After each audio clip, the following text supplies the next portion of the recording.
তোমার এই দক্ষ তত্ত্বাবধান সত্যি অনেক প্রশংসনীয়। আমি কৃতজ্ঞতা স্বরূপ তোমাকে একটা মূল্যবান উপহার দিতে চাই। এই মুক্তাটি আমার সফরকালীন সময়ে নীলনদ থেকে সংগ্রহ করা হয়েছে, তোমাকে হাদিয়া হিসেবে দিচ্ছি।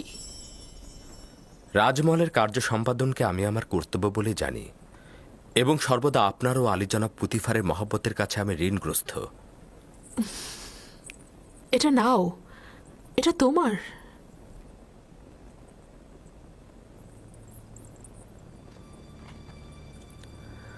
শুক্রিয়া আমার বানু।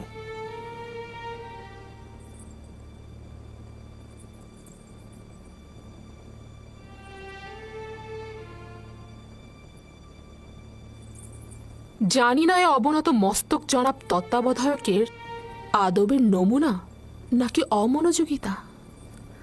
না আমার বানু, নিজের খোদাবন্ধ ও মালিকের সম্মুখে সর্বদাই মস্তক অবনত থাকাই উচিত আমার বানু। তাহলে পূর্বে কেন এরূপ ছিলে না? পূর্বে তো আমি বালক ছিলাম, তখন বান্দেগীর নিয়মকানুন কিছুই জানতাম না। কিন্তু আমি ওই ছোট্ট বয়সের ঘনিষ্ঠতা ও বিশ্বস্ততাকে এই বয়সের আদব ও সম্মানের থেকে বেশি প্রাধান্য দেব।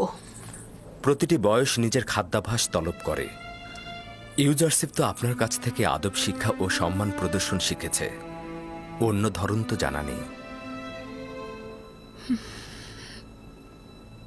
এক মুহূর্তের জন্য বসো। তোমার বালক বয়সের অসুস্থতার সময়ে যে সেবা শুশ্রূষা আমি করেছি তা স্মরণ করবে। তোমাকে আমি কিছুক্ষণ দেখব। ক্ষমা করবেন আমার বানু, রাজমহলের কিছু কাজ বিশৃঙ্খল অবস্থায় রয়েছে। যদি অনুমতি করেন, আপনার হাজিরা থেকে ছুটি গ্রহণ করতে চাই। খুবই ভালো। ঠিক আছে, যেতে পারো তুমি।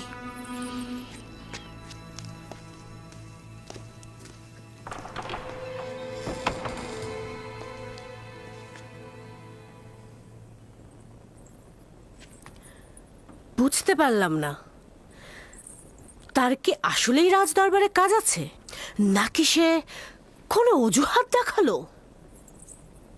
দেখলেন দেখলেন তো কি মিষ্টভাষী, প্রতারক এবং চতুর। তার অমনোযোগিতা এবং দাম্ভিকতাকে কি সুন্দর বিনয়ের সাথে প্রকাশ করছে।